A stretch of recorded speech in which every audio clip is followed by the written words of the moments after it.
This time on Baby on Board we meet a family who've decided not to have their baby in hospital but at home, and explore whether alternative and complementary therapies help during pregnancy and labour.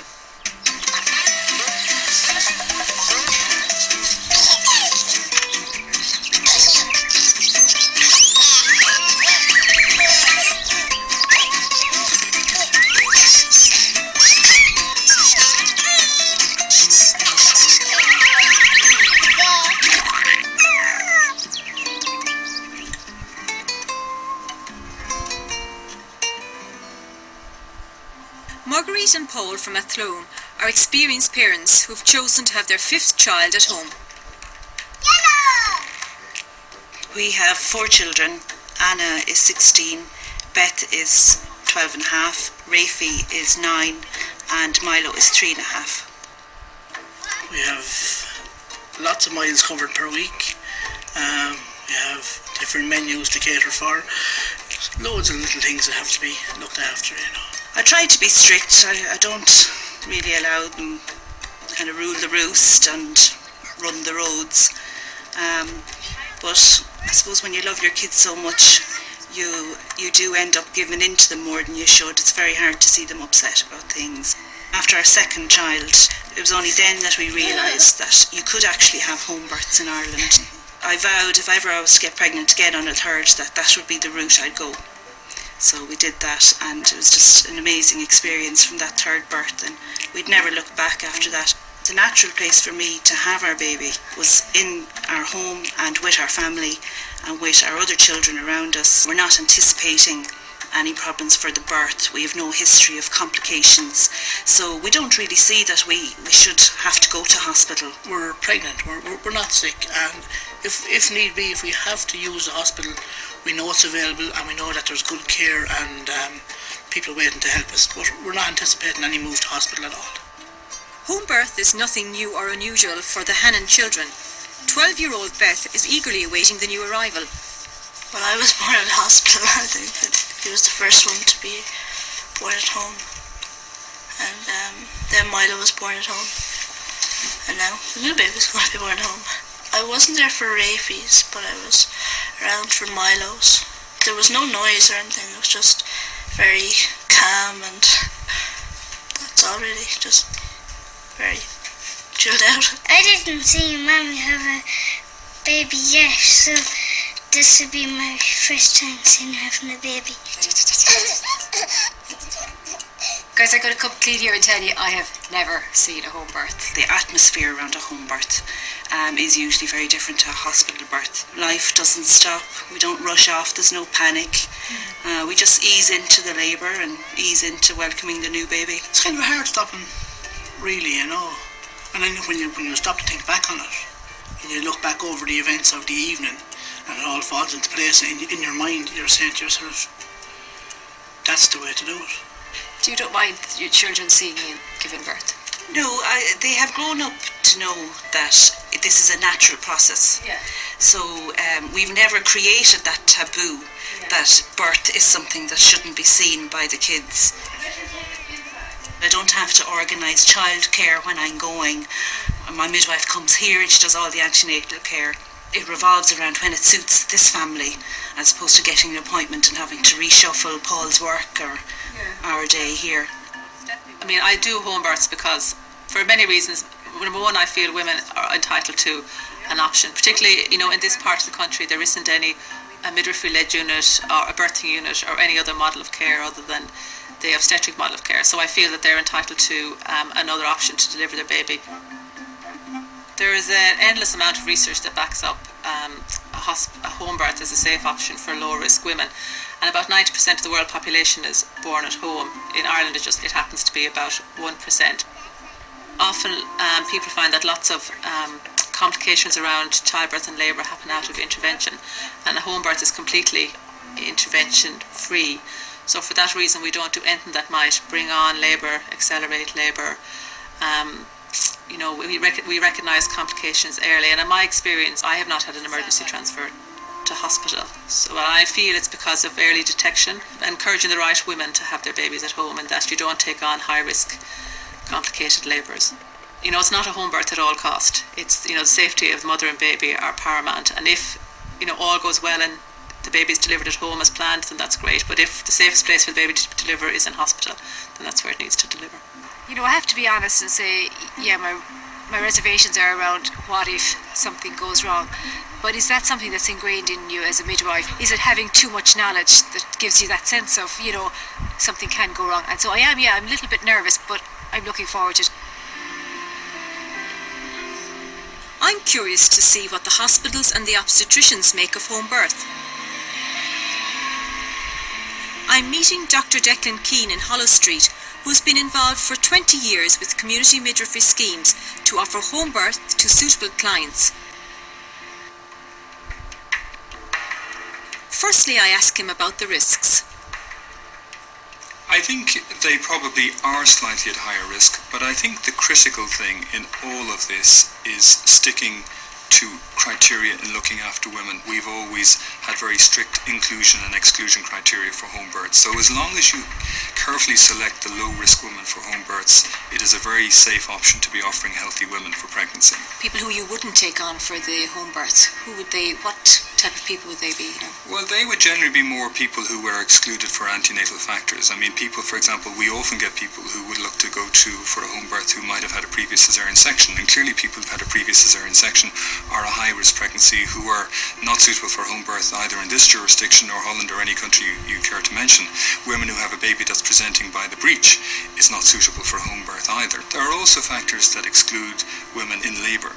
If a woman is pushing for more than an hour at home and there's no imminent sign of her baby delivering, that's a lady who should be transferred into the hospital. Our midwives know the risks, know when they should be transferring women into hospital, know not to push it too much at home, know when they should be bringing women to hospital. And I think that's the key. And I think if those criteria are adhered to, home births can be made almost as safe as hospital births. How suitable are first-time mothers for home births? First-time mothers are very suitable for home births, again, providing they fit in with the criteria both antenatally and in labour. But during labour, she is more likely not to progress. So she is far more likely to require oxytocin in labour. She is far more likely to have a longer labour, and if you have a longer labour, you're more likely to require pain intervention such as an epidural. So last year, for example, out of the 13 primogravid women, first-time mothers who were booked for home birth, only 6 in the end had a home birth. If you compare that to the second-time mothers, where 30 had booked for home birth and 28 went on to have a home birth, you are far more likely to go on and have your home birth if you're a second-time mom. If you're considering a home birth, there are certain criteria that should be taken into account. Your pregnancy should be a low-risk pregnancy, and bear in mind your distance and transfer time to the hospital.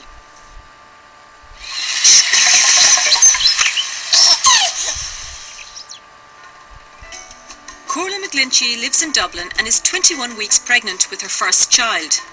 Having a natural pregnancy and pain-free birth is a huge priority. As soon as the bump started appearing, I think I acknowledged it more that it was actually happening. So I'm really looking forward to it now and just counting down the weeks. I did have a bit of low blood pressure and I did have quite bad morning sickness for the first 12 weeks. From around week 8 to 16, I had vomiting and I had really bad migraines. I was told that I could take medicines for my headaches, for my migraines, but I just didn't want to go down that route. So I just wanted the best for the baby, so try to do everything as natural as possible. I really would like just maybe a bit of air and gas, if that is possible, but you never know how things pan out. A lot of people would have an idealistic view of having babies and they all say they want a natural birth. And, that's wonderful, but often it doesn't work out that way. And, sometimes when you do go into hospital, it's like sometimes you feel the power is taken away from you and the pain appears a lot worse. So, my advice there is to stay at home as long as they can. But certainly, from my experience, the less interventions and the less medication, even in labour itself, the better the outcome for a mom. Corla's sister Quiva is a qualified acupuncturist specialising in pregnancy acupuncture.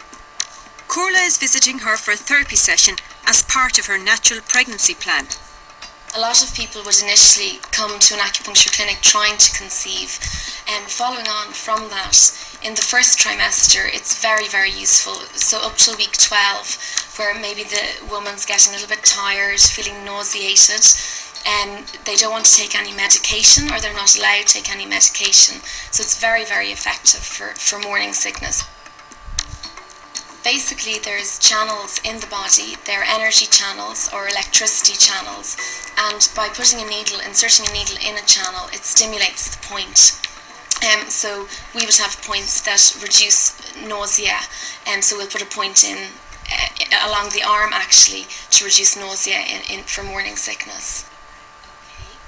What other conditions can you treat, in pregnancy? We'd use treatment for things like oedema, swelling of the ankles and the hands, for hypertension, even if they've developed a little bit of high blood pressure, and we'd also use it for breech presentation if the baby's presented in a breech position and they may have to resort to a caesarean section, and then just for general stresses.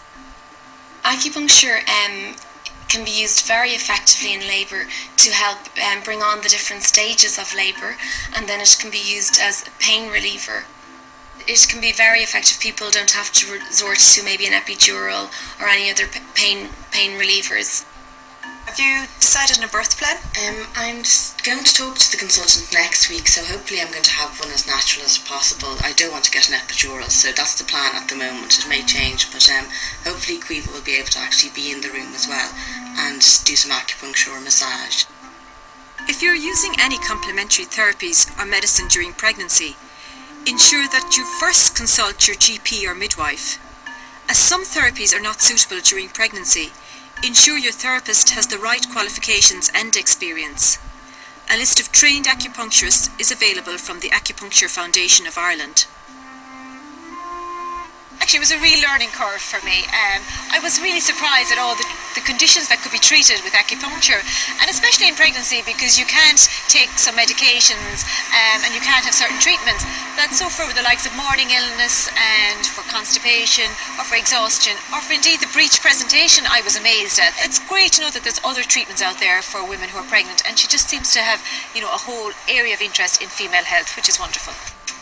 In part 2, Corla finds out if yoga helps her pregnancy, and in Athlone, the family welcome a new arrival at home. In Athlone, Marguerite and Paul are having their 5th child, the 3rd born at home. The plan is also that it's their first ever water birth. I've actually got 2 pools at the moment. One is smaller than the other, so depending on daytime or nighttime and how fast I think the labour is going, how much time it gives me to fill them, I'll see which one I'll use. I've had a few achy pains the last day or 2, so I was unsure whether things were starting or not, but it managed to subside as I had 2 kids away and I didn't want them not here for the birth, so maybe I kind of psychologically stopped it for a day or so, but I don't know when it'll happen. Just have to wait for the time. As she's having the baby at home, Marguerite wants to have a natural birth, so epidurals or other pharmacological pain relief is not an option. Instead, she's using a practice dubbed nature's epidural, hypnobirthing. A lot of people would think that hypnobirthing means that you're disconnected from your mind in labour and that you're out of it and that you're somewhere else on a nice desert island while your body is giving birth, and it's actually quite the opposite, that you become more centred in your labour and you're more concentrated on what's going on in your body. Well, it's definitely not stage hypnosis. We're not, you're never out of control. Nobody is going home barking like dogs when their mobile rings.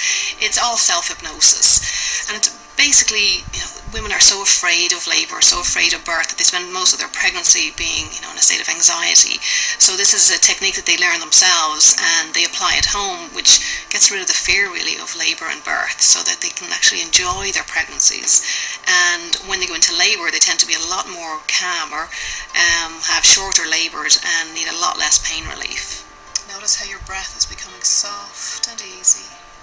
With hypnosis, we like to start off with taking your focus to breathing is the easiest thing to do. Then it's giving you suggestions then to replace the negative images that most of us have of birth, that your body was perfectly designed for this, that it's your body and your baby working together, that that the surges are easy to manage and your skin unfolds easily and everything just working perfectly. So it's all positive suggestions and positive reinforcements. I was around for Milo's, I think, and can't really remember Rafi's, it's so long ago now. I would think Milo has a fair idea of what's going to happen now. He's very excited for Mammy about it. He can't wait. I'm going to try my best, because Mammy would love me to be there, so I'm going to try. If I can stomach it every day.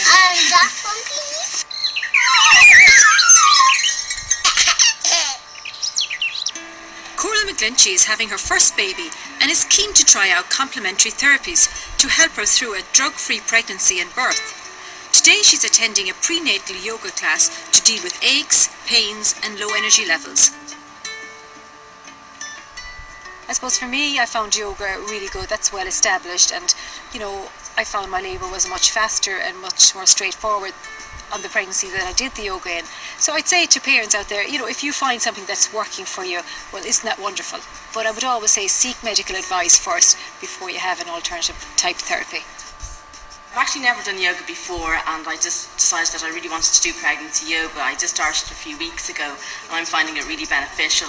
It's just really good to learn about the breathing exercises that will be needed during labour, and also about keeping toned and just really good relaxation. It's just great after a busy day just to chill out for an hour and a half and just have time for yourself and the baby as well.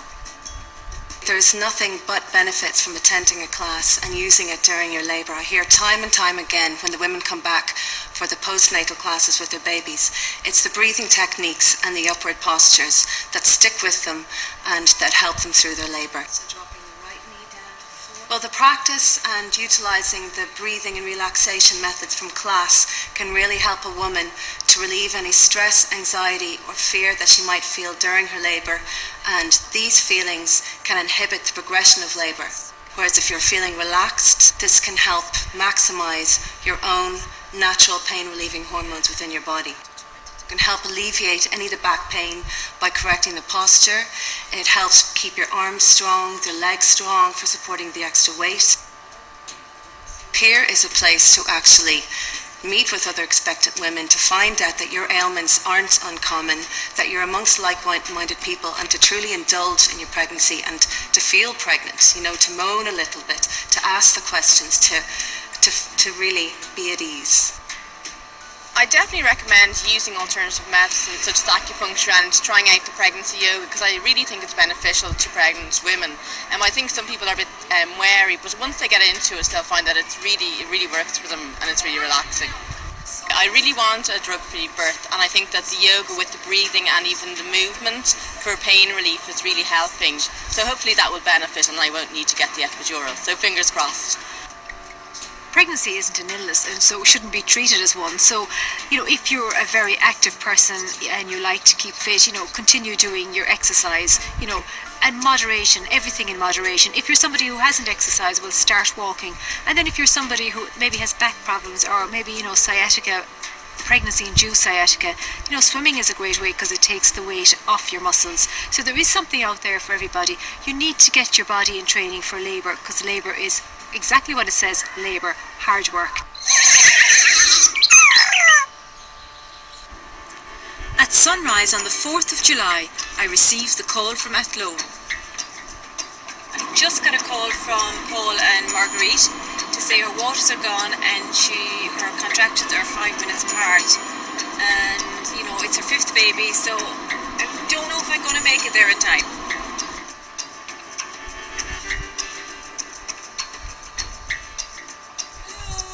As suspected, baby number 5 wasn't prepared to wait for me or the camera crew to arrive. How are you? I'm fine, thanks. Oh my god, little boy or girl? Girl. Little boy.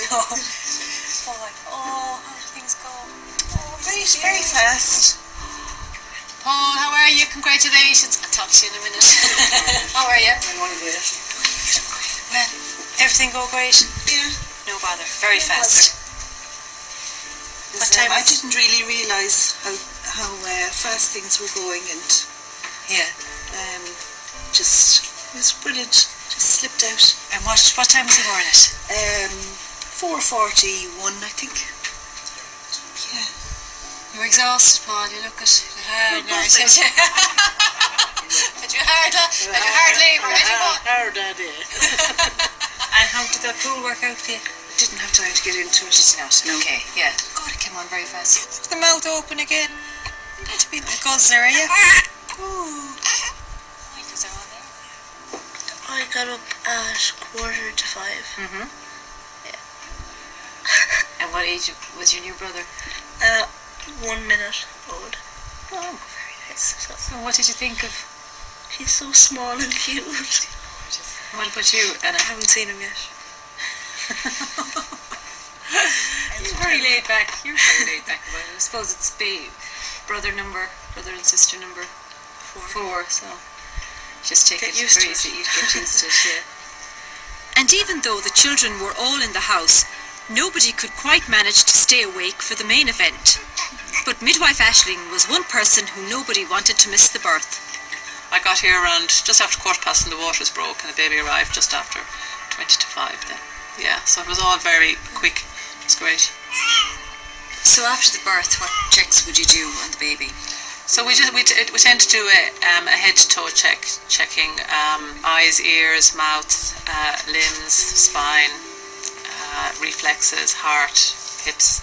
Do a full check again in 5 days' time because it takes a while for baby's circulation to change from fetal to baby. So we check again in a few days. Yeah. So you've done the examination of the newborn and everything appears fine? Everything appears fine. Baby came out, tip-top shape and fed well and remains lovely and pink and warm. So, yeah, so we'll continue as is. It is just life on the outside.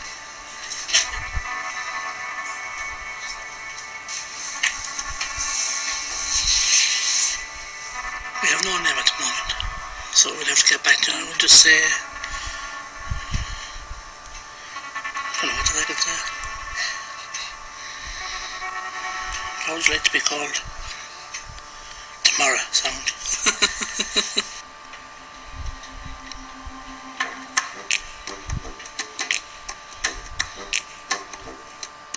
It's like time had kind of stood still. There was a sense of calm. Baby was feeding away, breastfeeding. The children were asleep and couldn't be woken, and it was like just another day in a house, but just extremely calm. So home births work for people, and if you're a very calm person and you've no pre-existing condition that would deter you from having it, and you're a very confident midwife, things can go really, really well.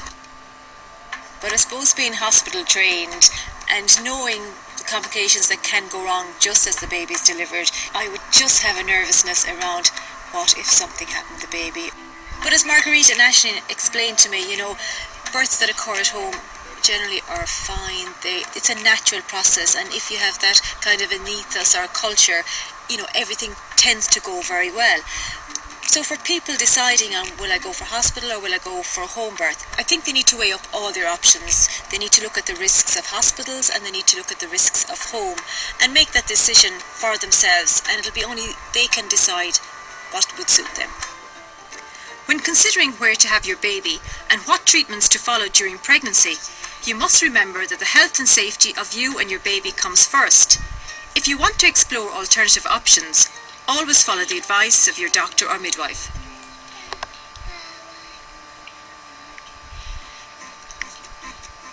So that's it, the end of another series of Baby on Board. Thanks to everybody for their support, and especially to the families and the children who took part. We hope that no matter where you are, understand that parenting is a new adventure for everybody involved. So enjoy it. And remember, full details of the whole series are available at rte.ie/babyonboard.